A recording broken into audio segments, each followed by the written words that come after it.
Well, we have another special guest with us here today. Joining us today is Ann Neuberger, Deputy National Security Advisor for Cyber and Emerging Technology. I told her that's quite a title, well deserved. Ann was previously the National Security Agency's Director of Cybersecurity, where she led NSA's cybersecurity mission.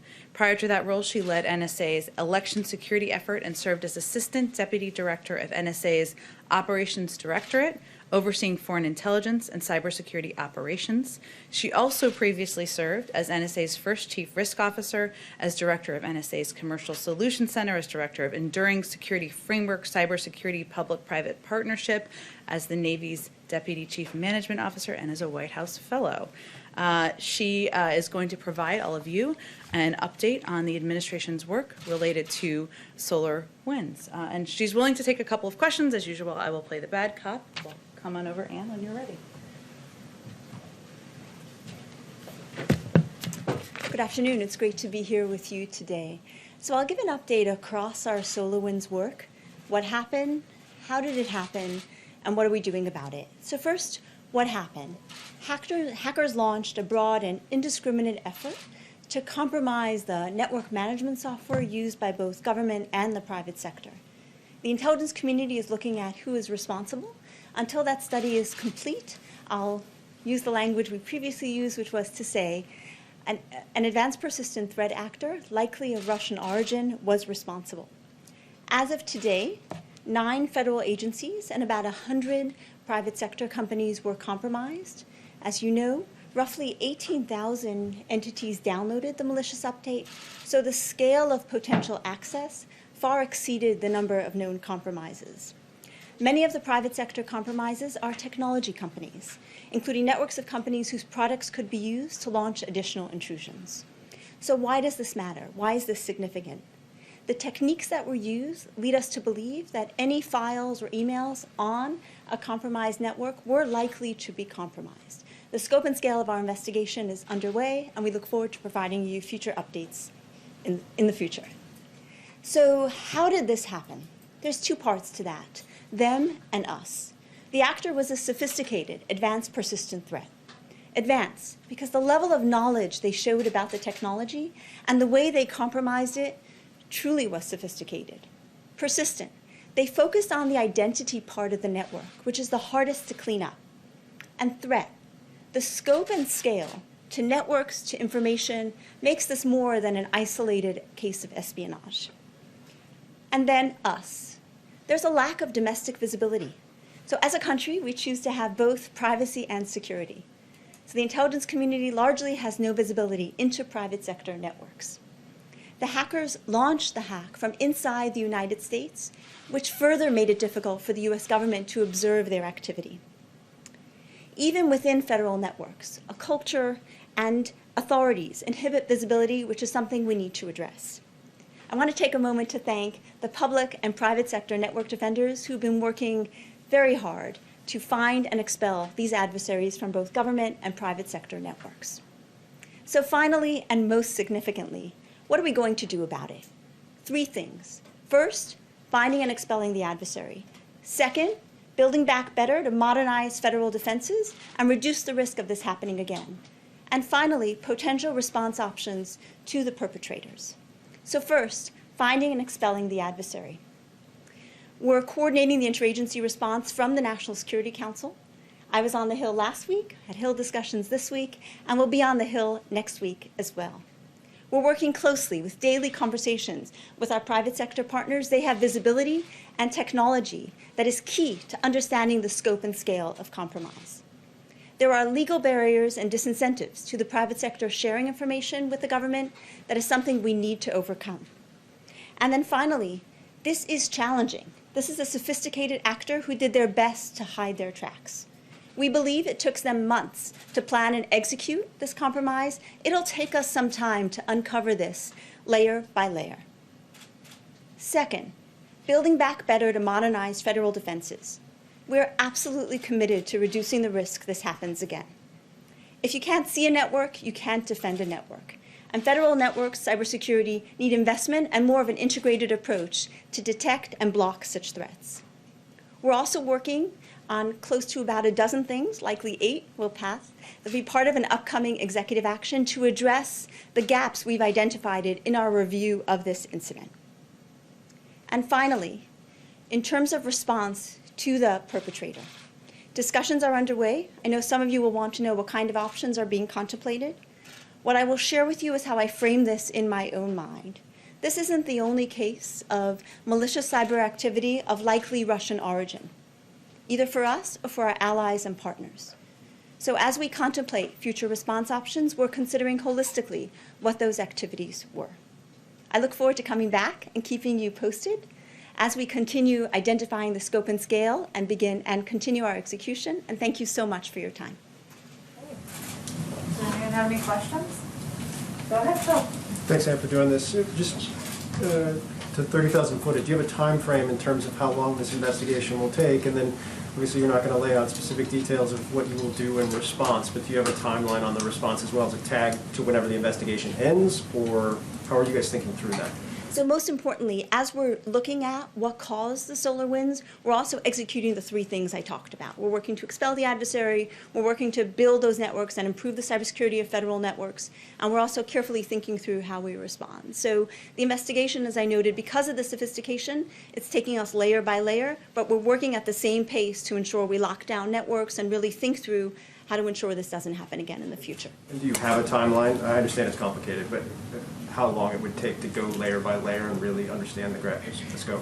I think we're estimating several months, but as I said, literally, day by day, hour by hour, we're making progress in understanding it. Mary? As you look at the scope and the scale of this, do you have a price tag or a sense of a price tag that could begin to account the total cost of damage to the U.S. government from this compromise? It's a really interesting question. There's 2 parts, right? One is it's really highlighted the investments we need to make in cybersecurity to have the visibility to block these attacks in the future. And then the second is the scale of the information that was potentially compromised and the impact of how that information could be used in the hands of a malicious actor. So there's certainly a cost with regard to dollars. It's also a cost with regard to national security, and we're bounding and understanding both. And there's been some discussion that entire networks could have to be scrapped and rebuilt essentially from the ground up. I know you don't want to get into specifics of a timeline, but are we talking about years potentially to try and secure some of these networks going forward? We certainly don't have years.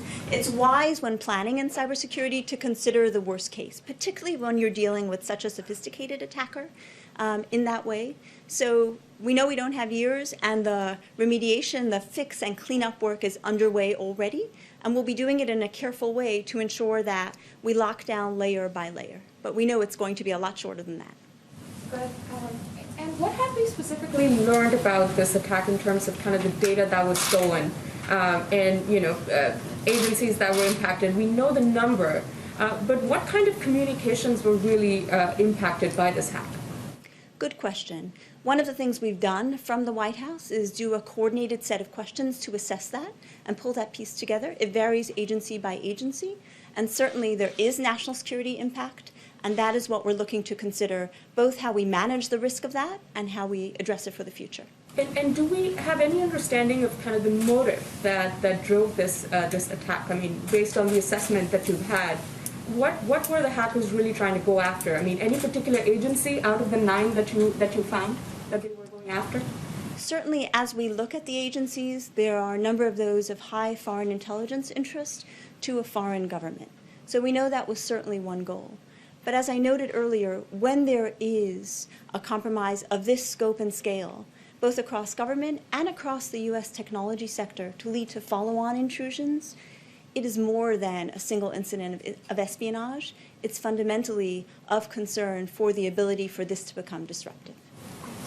Go ahead. You had your hand raised for a while. Since this involved both government agencies and the private sector as well, how much are you able to share with the private sector as far as what may have been compromised on their end and what they can do maybe to prevent this from happening again? In the U.S. government, in the United States, the way we're structured, public-private partnership has to be a core part of national cyber defense. So there's active sharing going on in both directions. Government sharing its insights with private sector entities, both who have been compromised and those who have broader visibility, and private sector entities sharing their insights to ensure we can together scope and scale what occurred. We need one more question. Go ahead. Do you believe you'll find additional U.S. agencies and private companies that have been hacked, or is this the final number? And have you ruled out data deletion or manipulation? So due to the sophistication of the techniques that were used, we believe we're in the beginning stages of understanding the scope and scale, and we may find additional compromises, particularly given the technology companies that were compromised. And no, we have not ruled out potential additional activity, but we're very focused on carefully taking this step by step to understand the broad implications. Thank you, Anne, so much. And we, of course, would love to have you back anytime. I'm sure the group would Thank say. you all. Thank you again. Okay, just a couple of additional updates for all of you. Today, President Biden will meet with labor leaders to thank them for their role representing workers and supporting a strong American middle class, and to discuss the importance of passing the American Rescue Plan, which will not only help contain the pandemic and deliver immediate economic relief, but will also create jobs, including good union jobs. Today, our COVID response team also announced critical steps to expand testing in the United States, a critical piece of turning the tide of the pandemic and protecting our public health. Today, they have announced that the federal government will invest $1.6 billion, already allocated funds, but in 3 areas. And this includes $650 million to support testing in schools and underserved communities. HHS will use these funds to create regional coordinating centers that will partner with labs to leverage their underutilized testing capacity. These coordinating centers will help match lab capacity with demand from schools, congregate settings, like homeless shelters or other underserved populations. Almost $200 million will go to increase genomic sequencing. This surge in funding will result in a 3-fold increase in the CDC's genomic sequencing capacity to get us to 25,000 samples a week. This will help us identify variants sooner, which is obviously important and pivotal at this point in time. And $815 million will go to manufacture critical testing supplies on things like filter pipette tips, nitrocellulose used in antigen tests, and specialized injection molded plastics needed to house testing regions. These are critical steps to address vital issues. This funding and these efforts are far from what is necessary. It simply provides a bridge to the funding that is in the American Rescue Plan, which will help us get more shots into the arms of Americans. I also have an update on the winter storms in Texas, which I know is of great interest to many of you. Our team and FEMA continue to monitor the situation in Texas, as well as other states in the storm's path that might be impacted. We remain in close contact with states across the affected area to ensure any federal support requirements are met. FEMA has supplied generators to Texas and is preparing to move diesel into the state to ensure the continued availability of backup power, which of course is a major issue on the ground, to key critical infrastructure, including communications, hospitals, and water. FEMA is also supplying Texas with water and blankets at their request. We are preparing to quickly process requests from other states for emergency assistance. That's how the process typically works. And we urge people in the affected states to, of course, listen to their emergency management officials. Final updates. Ahead of the meeting this afternoon, the President is taking several steps to expand high-quality, registered apprenticeships to reward work, rebuild the middle class, and connect a diverse workforce to family-supporting living wage jobs. Specifically, today he is endorsing Congressman Scott's National Apprenticeship Act, which the House estimates will create nearly 1 million new apprenticeship opportunities and help ensure women and workers of color benefit. He's reinstating the long-standing National Advisory Committee on Apprenticeships, which will bring the voice of unions, employers, community colleges, and other institutions to expanding and improving the registered apprenticeship programs. And that he is signing an executive order that reverses Trump's executive order, former President Trump's executive order, which spurred the creation of industry-recognized apprenticeship programs. These programs lack quality standards and threaten to undermine the registered apprenticeship programs that have been the pathway to middle class for decades. I said that was the last. I have one more thing. Also today, the President nominated Jennifer Eruzzo as General Counsel of the National Labor Relations Board. And many of you have been following the changeover of leadership there. Having spent more than 20 years working for the NLRB, Eruzzo will bring with her deep experience and knowledge of the NLRB's role and will be an important partner in building a strong and more resilient and more inclusive economy that delivers every American a fair return for their work. With that, a couple things at the top. Go ahead. Thanks. I had a couple of questions, Sure. sort of follow-ups from yesterday Okay. and this morning on two different issues. First, on getting the 5 days a week school. The Vice President this morning, I believe, said it's a priority to get vaccinations for teachers. Can you get to 5 days a week without vaccinations? Does the President believe that teachers need to be vaccinated before they go back to school?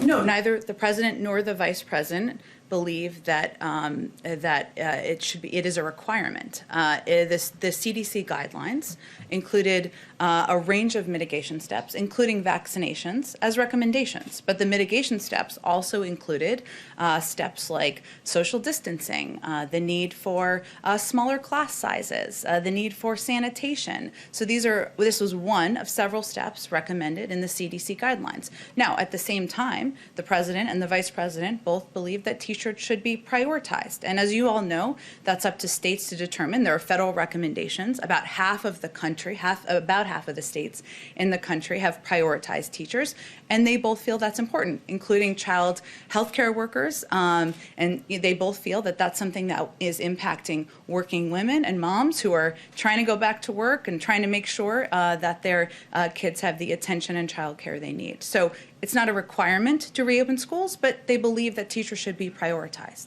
And on the impact, particularly to women, you just mentioned, and also the idea of getting to that 7 million number that the president talked about yesterday, that if you pass the plan, you can get all the estimates that say you can get 7 million jobs back this year. Yeah. Can you do that without getting back to 5 days of school? How do women go back to work without having their kids full-time in school? Well, I will say one of the reasons that the president has put $130 billion of funding in his American Rescue Plan is because he knows that schools across the country need funding to satisfy some of the mitigation steps that are recommended in the CDC guidelines. I talked with him about this morning, and his concern, as you have raised, that this is deeply impacting women. We're seeing that statistically with every week and every month of jobs numbers. We've seen it anecdotally, and his concern is about the impact, of course, on working women today, but also on how it will bring us back in the years ahead. Because if there are fewer women who are in the workplace, there are fewer women climbing the corporate ladder, there are fewer women who are getting law degrees, getting doctorates, and that has a long-term impact. So you're right that, or I should say, what I'm taking from your question is, can we get this done if we don't have funding, if we don't have the different components? When he announced his goal of opening the majority of schools, he made clear we need to have funding, because many schools will tell you across the country they were waiting for the CDC guidelines. They want to know how to do it safely, but they need the funding to hire more teachers. They need more bus drivers. They need the ability to implement the mitigation steps that are going to work for their school districts. Just one last thing from last night. President Biden said no one should go to jail for a drug offense. What did he mean by that? Well, anyone who had the pleasure of journeying around the country with him before COVID and then during COVID when it was happening remotely, he talked again and again on the campaign trail about eliminating mandatory minimums and making sure that people suffering from addiction aren't incarcerated for drug use alone, but instead are sent to treatment. That's reflected in the plan he put forward on the campaign, and that's his goal as president. And of course, we're 4 weeks in, so there's a lot more policy work to be done. But that is a commitment and a policy proposal or policy commitment he talked about on the campaign trail. Go ahead. Hi, thank you. Just a couple of follow-ups again from last night. Sure. The president mentioned that China will face repercussions for human rights abuses against Uyghurs and in Hong Kong and Taiwan, etc. What did he specifically mean by repercussions? I mean, is the White House considering sanctions? Or even under Trump, there was a lot of Chinese companies that were added to an economic blacklist. Is that likely to continue as you evaluate your options How are you thinking in terms of repercussions? Well, what the president, the full context of his comments was also about how during his conversation with President Xi, he talked about the values of the United States, and that the fact is that even when you are communicating with another world leader and you're having a tough conversation, we can't. Our values and our priorities, whether it's human rights as it relates to the Uyghurs and what they have suffered through, or the freedom of press or media, they can't take a back seat. And so the context of his comments were that those are issues he's going to continue to raise. As it relates to our policy toward China, we are not in a rush. We are focused on communicating and working with our partners and allies around the world. The president has had a number of conversations, as you know, with Europeans. He will continue conversations with world leaders in the weeks ahead. But beyond that, there's an ongoing policy process, and I don't have anything to preview for you today. So just in terms of the existing restrictions that were put under the previous administration, are they likely to continue as you sort of, take your time and sort of have a measured response to this? Well, I didn't call it a measured response. What I conveyed was that our process is to ensure that we are strengthening our economy at home. We want to come to our approach to China, to that relationship, from a position of strength. That is something the president and his national security team are doing. He is also going to communicate. We see our relationship with China as one focused around competition. He is also going to focus on working with our partners and allies around the world, in Europe and in Asia. I don't have anything to preview for you in terms of additional policy steps, other than to convey for you broadly that's our approach. And when he was answering the question at the town hall, he was reiterating his view that as president, and his commitment, I should say, that he is not going to miss an opportunity to restate his values and our values as a country. Go ahead. Oh, I can come back to you, but go ahead. On the issue of teachers, you're making it clear that a vaccination isn't a must, as the CDC recommends, but that you hope that states prioritize this. Mm-hmm. Is this administration sharing that message with teachers? Has the president been reiterating that with governors, urging them to put teachers at the front of the line? The president, absolutely. It's something he said at a nationally televised town hall meeting last night, and something that he will continue to communicate at every opportunity. And, I think what I was conveying, just for full clarity, is that it's a recommendation. It's one of many mitigation steps, but the CDC guidelines are guidelines. They're not requirements. But at the same time, the president and the vice president believe that teachers should be prioritized, and in many states they already are. But you do agree with the guidelines. You do agree with the CDC recommendation that vaccinations are not a must for teachers. That it is one of mitigation, a number of mitigation steps that should be taken by schools to keep things safe. Now, it's important to also reiterate, and when I talked to the president this morning, he conveyed this again, that we need money. These school districts need money to deliver on these guidelines. And when his Secretary of Education is confirmed, hopefully next week, I'll knock on some wood, then he will be leading this effort. This will be his number one priority, is working with these school districts to safely reopen as quickly as possible. And the timeline for widespread vaccine availability keeps getting pushed back. Originally, it seemed we were eyeing sometime in the spring. Now, the president last night said the end of July. So when do we expect that there will be enough doses for everyone who wants a vaccine to be able to get one? Well, the president actually announced, I know we've been putting out a lot of COVID news, I realize that, almost every day. The president actually announced last week, that he would be purchasing, that the federal government would be purchasing enough doses to vaccinate 300 million Americans. So he reiterated that last night. We will get the last shipment of those doses the end of July. By the end of May, we will have about 400 million doses. So at that point, once we have 400 million doses, there will certainly be a larger swath of people who will be eligible, who will be able to get access to the vaccine. But in terms of when every American who wants a vaccine who can get a vaccine, we will have enough doses by the end of July, and those have already been ordered from Pfizer and Moderna. And just one more question on the question of when we get some semblance of normalcy. Mm-hmm. That timeline also seems to be shifting. Dr. Fauci had said a sense of normalcy maybe in the fall. That's when you might be able to go to theaters, go to sporting events, still with masks, of course. Now it seems that's being slid to early next year. The president said maybe around Christmas. What's going on here? When do we think we will get back to some taste of normalcy? Well, this is the question, as I'm sure is the case for all of you, that every neighbor, every friend, every family member asks, at least me in the street when I'm walking my dog in the morning. We want to be straight with the American public, though. we are not in a place where we can predict exactly when everybody will feel normal again. And there are a number of reasons. One is, even though we will have enough doses for every person in this country, as you all know, because we've talked about it in here, vaccine hesitancy remains a challenge. We need to ensure that everybody who can get a dose is getting a dose. We will also need to be masking for some time. We will also need to be still taking social distancing measures. So, there's of course is an understandable question, and I think the president wants things to return to normal, as we all do. But we don't know at this point what that timeline is going to look like. Go ahead, Phil. Thanks, Jen. I'll come back to it. Clarify a couple things on the school funding.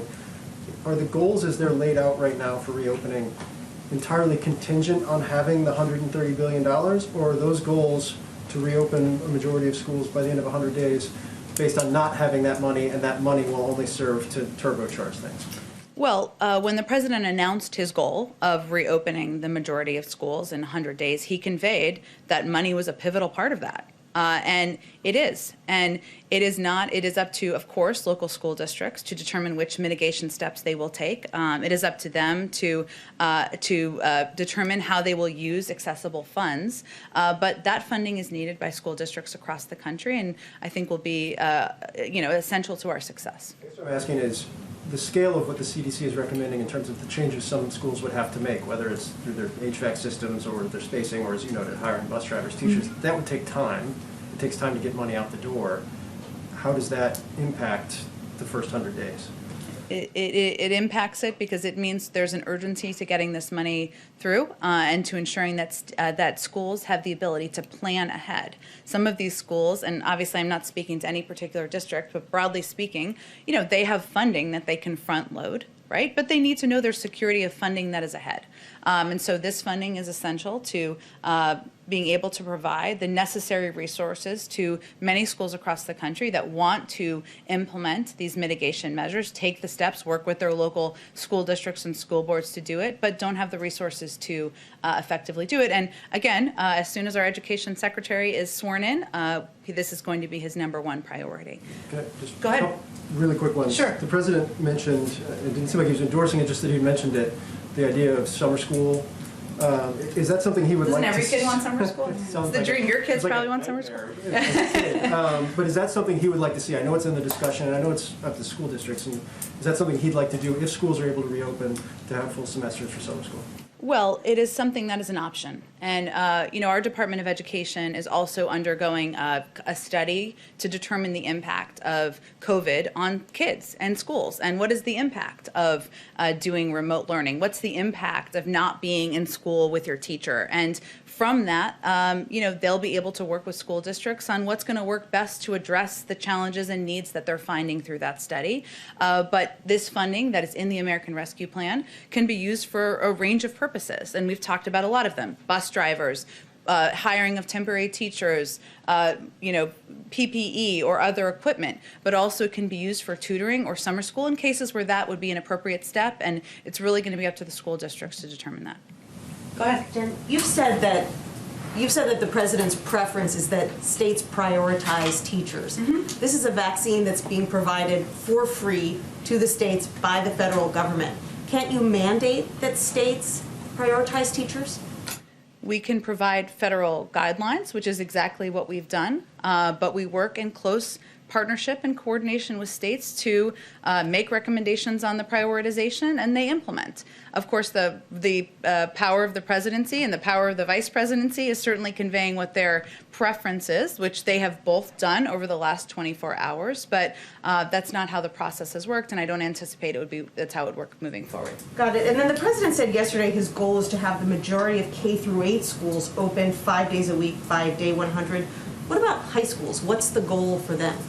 I'm not going to set new goals here other than to say that the president wants students to be in school learning with their teachers 5 days a week, and he wants that to happen as quickly as possible and do it safely. And he's obviously said he wants that to happen in the first 100 days. It is harder, and we saw this in the CDC guidelines, but also from many of our health experts, because of social distancing. It is more challenging with older students than it is with younger students. And that, of course, it has to be a factor and something that I'm sure school districts will consider. But they're also suffering more, aren't they? Well, again, there's a study that our Department of Education is undergoing to acquire data, to make a determination about recommendations on how to address the impacts. We'll let them speak to that. But I think we can all see anecdotally, of course, what the impact is on older students. We want students to be back in the classroom, but we want to do it safely. And the President's committed to doing that. And then finally, you said previously that the goal was to have the majority of K-8 schools open at least one day a week in the first 100 days. Last night, President Biden called that a mistake in communication. He wants them open 5 days a week.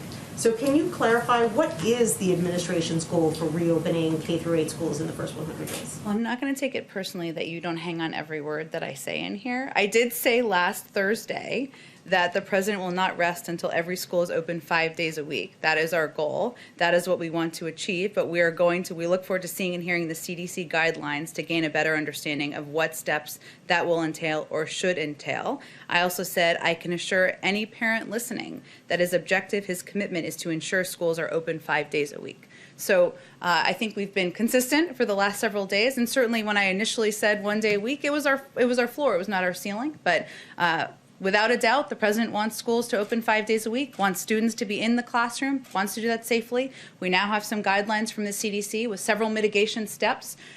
We'll have to work. We need funding to do that. That is a pivotal piece of it. Many school districts need funding. They don't have it. And also we need our Secretary of Education in place to work to implement. Thank you. Sure, go ahead.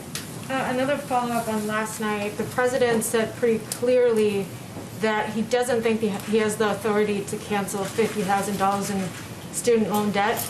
Today, Senators Schumer and Warren said in a statement that they were told the administration is still working on figuring out if it has the authority. So if your lawyers would determine that canceling this is legal, would the President go ahead with this? And if not, why not? Well, first, on last night's town hall, for those of you who didn't see the whole thing, he was reiterating his previously stated position, which is he doesn't favor $50,000 in student loan relief without limitation. And he used some examples of the types of schools or when it should be reimbursed or refunded. He said previously that relief above $10,000 should be targeted based on the borrower's income, based on the kind of debt in question, public schools versus private schools, graduate schools versus undergraduate. Obviously, there's a lot of considerations at play. What the President has told Senators Schumer and Warren is that once his team is in place at the Justice Department, and they are not, of course, they're not confirmed at this point, he will ask them to conduct a legal review of his authority to act by executive action in conjunction with a policy review from his Domestic Policy Council on how executive action debt relief, if any, should be targeted. So obviously that's a review that would need to take place. There's a legal consideration there, as I think everybody agrees. There's a policy consideration, and once that's concluded, he'll decide the path forward. So he hasn't yet ruled it out if all of these ifs and buts are still in place, and obviously you need your team in place and the review to take place. That's right. There needs to be a team at the Justice Department to make a recommendation on his legal authority. And obviously the domestic policy team is in place, but they would be a part of that conversation certainly as well. And in the meantime, if Congress moves forward and sends him a package that provides $10,000 of student debt relief, he'd be eager to sign that. So there are several levers here, and he's looking forward to that process moving forward. Go ahead. Oh, you go ahead. Yeah. Sorry, I know it's like my points and it's kind of all over the place. The President during the campaign supported the study reparations, the committee to study reparations. There was a House Judiciary Committee hearing today. Does the President support the legislation? He stopped short of saying that during the campaign. Would he sign that if it came to his desk? Well, he's supported a study of reparations, which I believe is what's being discussed, and studying the continuing impacts of slavery, which is being discussed in this hearing on H.R. 40, I believe it is. And he continues to demonstrate his commitment to take comprehensive action to address the systemic racism that persists today. Obviously, that is having that study is a part of that, but he has signed an executive order on his first day, which would begin to deliver on his commitment to having an across government approach to addressing racial inequality and making sure equity is a part of his entire policy agenda. But he certainly would support a study of reparations. We understands that we don't need a study to take action right now in systemic racism, so he wants to take actions within his own government in the meantime. Would he support the bill? Because you're talking about the study, but if the bill came to his desk, would he sign it? Well, it's working its way through Congress. He'd certainly support a study, but we'll see what happens through the legislative process. Just last question on that. The president has signed quite a few executive actions.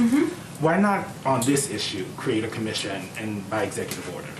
He actually signed a number of actions on racial equity on his first day or his first couple of days in office because he felt it was essential to send the message to the American people and the world that having an across-government approach, ensuring that equity is a central part of his policy agenda, was, not just a singular issue, but something that would be a part of every policy issue he approaches, whether it's healthcare, whether it's economic inequality, a range of issues. That's his approach and how he's trying to, address the root causes of racism in our country today. But he doesn't support a reparations executive order. He won't sign it. Again, it would be up to him. He has executive order authority. He would certainly support a study, and we'll see where Congress moves on that issue. Go ahead. Just again, you're getting a lot of follow-ups from last night, and one more. The president spoke. I welcome it. Go ahead. The president spoke about minimum wage last night and reiterated his support for $15 an hour.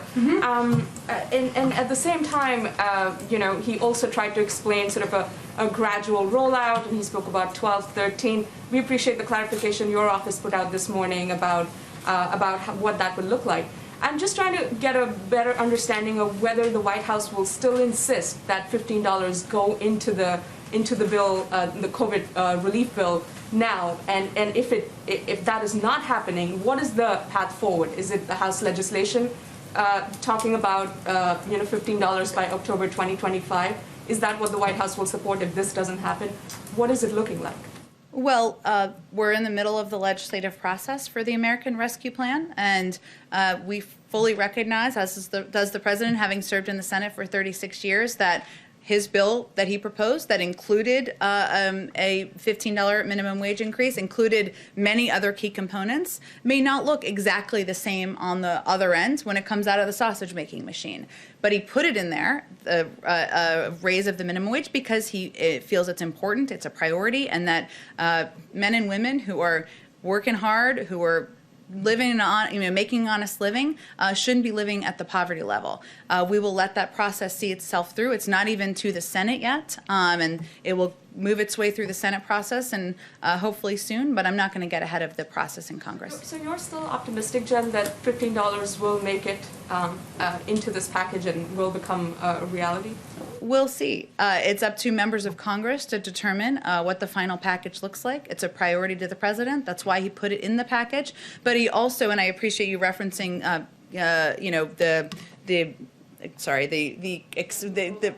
exactly. I just stumbled over 100 words. I appreciate you referencing that when he was asked this question last night, it was by a small business owner who was concerned that immediately he would, or this is what the president's takeaway was, that immediately he would be in a place where he had to pay his workers $15 an hour next month or soon, and the president was explaining to him that this would be a progressive increase, right? And that's something that Senator Sanders supports as well. So he was explaining it would go to 12, then it would go to 13. It would be over a series of time, over a couple of years. So that was how he was explaining it. But again, the process is ongoing. We look forward to it moving forward rapidly, and we'll see what comes out on the other side. So he definitely supports even a gradual rollout as an option on the table. Oh, absolutely, he supports a gradual increase, that it wouldn't be an immediate, and as does Senator Sanders, and as do many advocates for increasing the minimum wage. Absolutely. Go ahead. I wanted to ask one point of clarification on the summer school question. Okay. Are you saying that there would be an additional funding stream for schools that wanted to go in that direction, or it would be part of the larger COVID package? It's part of the larger, it's an option in the school funding that's in the COVID package. Beyond that, is the Department of Education going to make an ultimate recommendation on how districts should handle the question of holding in-person summer education for students who have been out of the classroom for so long? I'm sure that's something they'll look at, and I think what they're eager to have access to is this data on what the impact has been of students being out of school, students learning remotely, hybrid learning. We don't know. There's not really a big precedent for this, and they want to be able to look at that data. And of course, Secretary Cardona, as a former educator himself, myself, I guess once an educator, always an educator, will be leading that effort and working with school districts. And if I can ask one more on a different topic, just because it's an issue that's come up in Congress, it's being talked about in D.C., is does the president, given his relationship with the Senate, have a view on permanent fencing around the U.S. Capitol? It's likely something that if it were to happen would be an appropriation that the president would have to sign.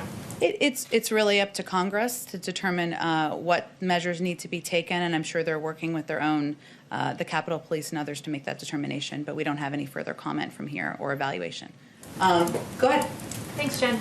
A top CDC official and Transportation Secretary Buttigieg both said publicly in recent weeks that COVID testing for domestic flights was under consideration. And I know you said last week that those reports are inaccurate, and the CDC issued a statement saying it's not recommending it. But I guess why is domestic testing no longer on the table at a time when countries like Canada are significantly increasing COVID travel restrictions? And did the White House have a conversation with the CDC about the proposal given the pressure coming from the airline industry? No, there's a policy process for every consideration, right? And obviously, we have said we will lead with the guidance of health and science experts. And as you noted, the CDC put out a statement on this last week. There are steps that we have put in place, as you may be familiar with, including mandatory masking on flights, which our health experts feel is an effective step that should be taken on airlines.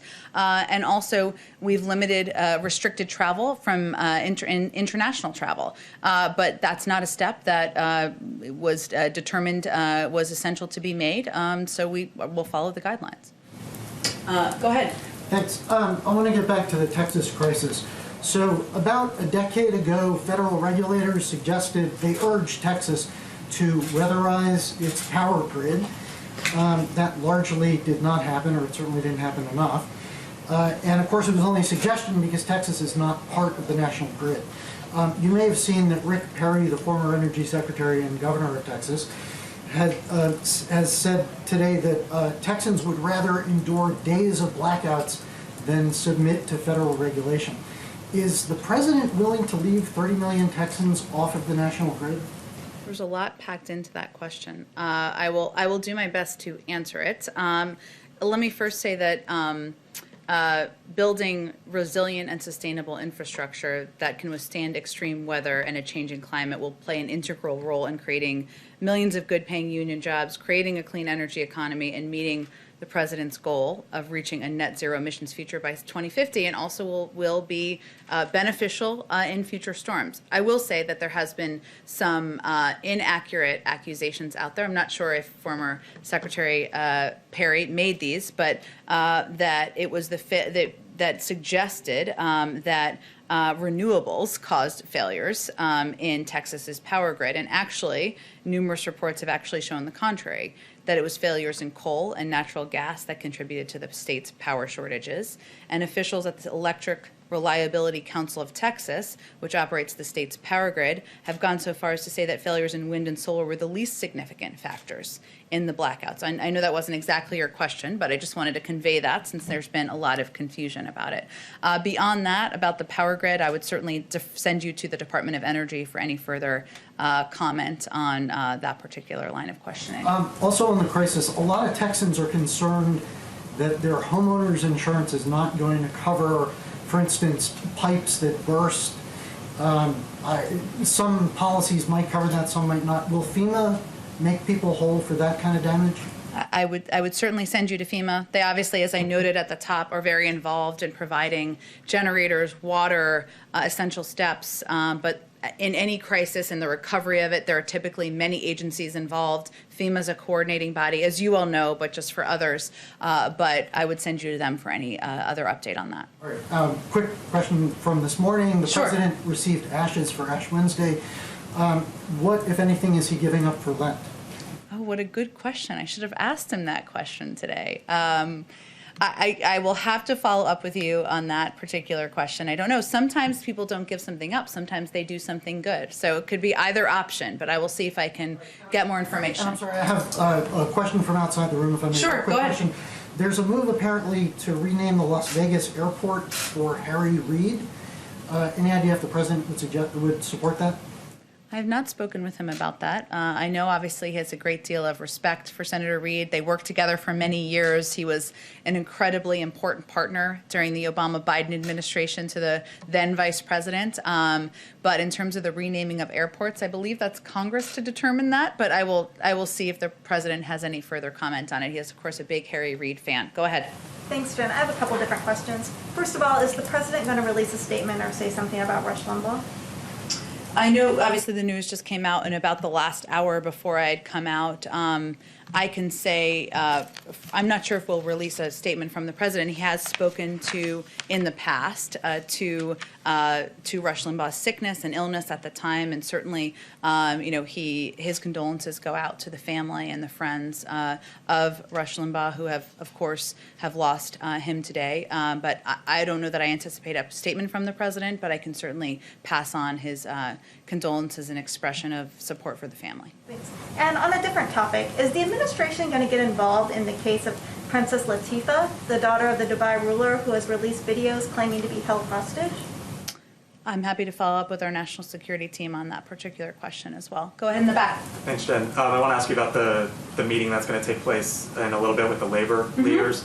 Richard Trumka, head of the AFL-CIO, has said in the past that he believes the president learned a lesson with his Keystone decision that if you're going to make a decision in which jobs are lost, you should have a specific simultaneous announcement in which there are jobs added. Trumka said, quote, "I wish he hadn't," speaking to the president, "done that on the first day because the Laborers International was right. The Laborers International has said that 1,000 jobs were lost." I'm wondering, is the president going to bring this issue up when he meets with the labor leaders? Did the president learn any lesson, as Richard Trumka suggested, and is he open to potentially looking at this decision once again from another angle?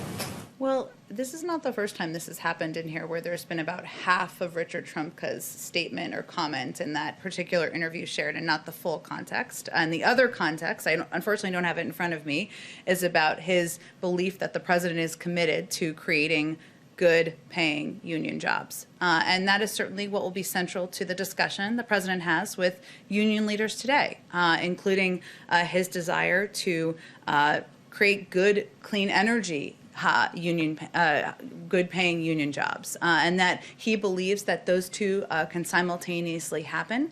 When he put out his clean energy plan last year, he had union leaders and environmentalists at the same table, agreeing to the path forward. And he has a extensive record on this particular issue. I will say, since you gave me the opportunity, prior to COVID-19, the Bureau of Labor and Statistics reported that two of the fastest growing jobs were in the wind turbine and solar industries, and that's just the start.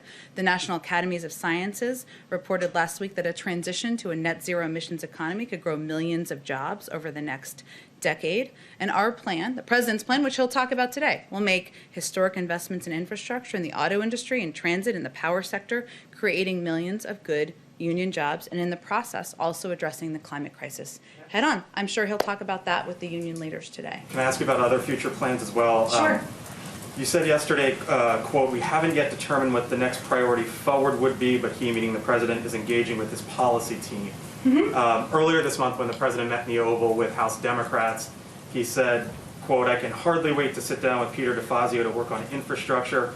This is the next big piece." So I'm wondering... He is excited about infrastructure, and I'm sure he will be talking about it today. But is it indeed the next big piece, or is the administration trying to figure out what the next big piece will be? Well, first I will say our focus right now, and the president's focus, is on the American Rescue Plan and moving that, doing everything he can to move that through Congress, to communicate with the American public, to convey why there's money needed to reopen schools, to get shots in arms, to get direct checks out to the American people.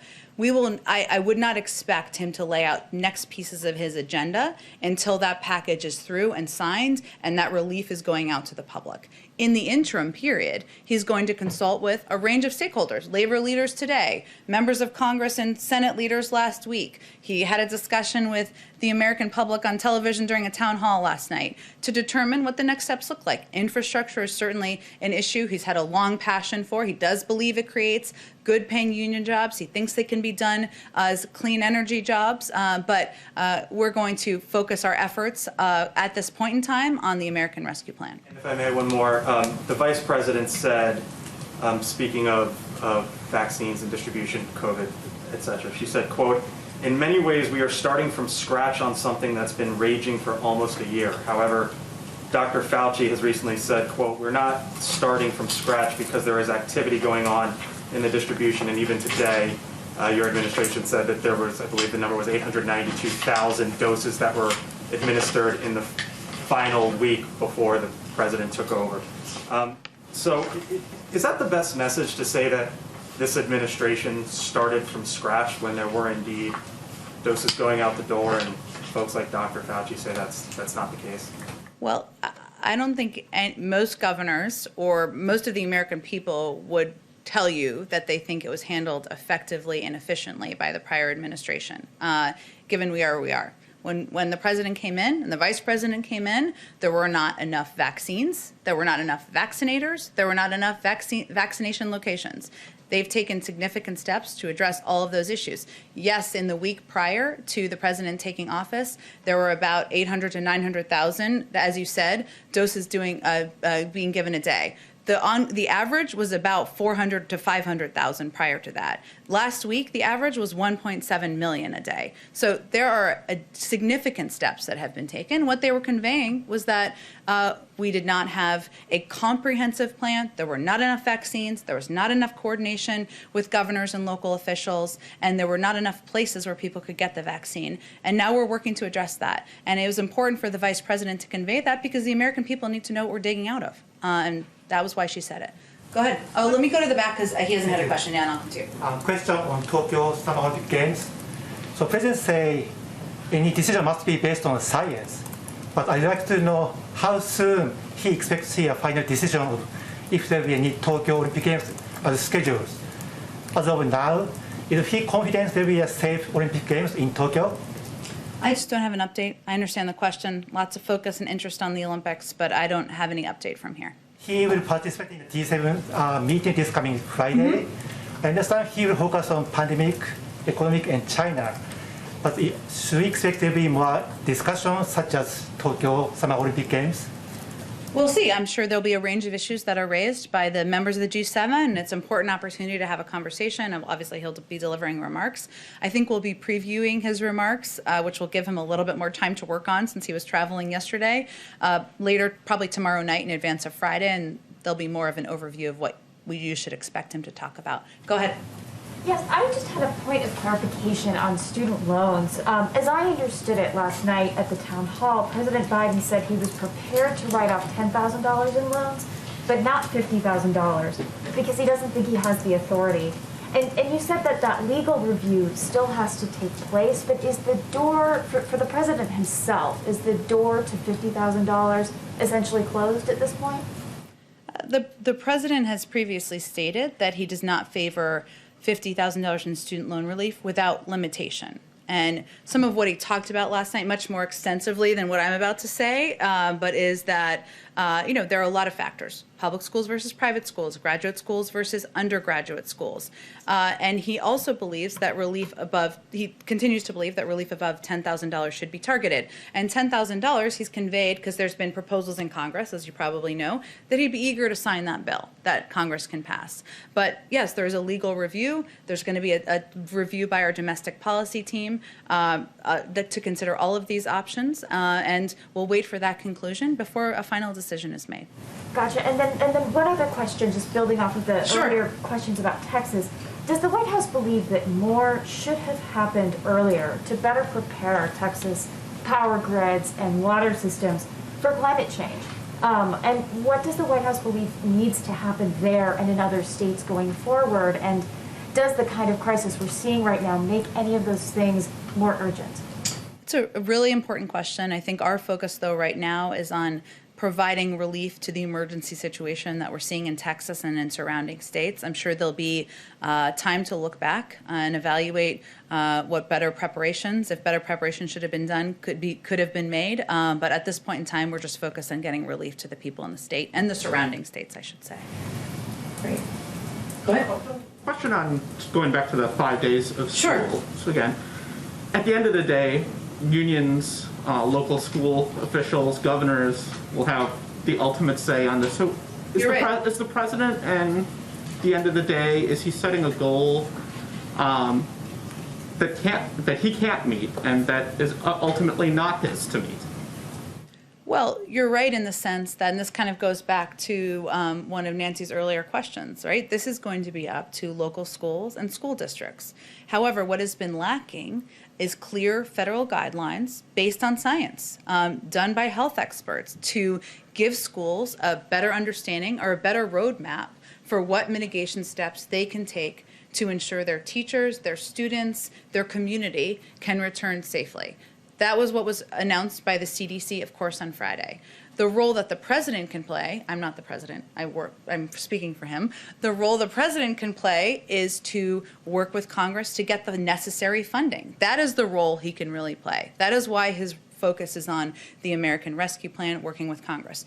The role the federal government can play is from, of course, not just providing the CDC guidelines from the CDC director and their team, but also having our Department of Education work with schools on figuring out how to apply the review or the research that is currently underway and how to apply the mitigation steps. That will be Secretary Cardona's first priority when he takes office. But it will be up to the local school districts to determine the implementation of the mitigation steps.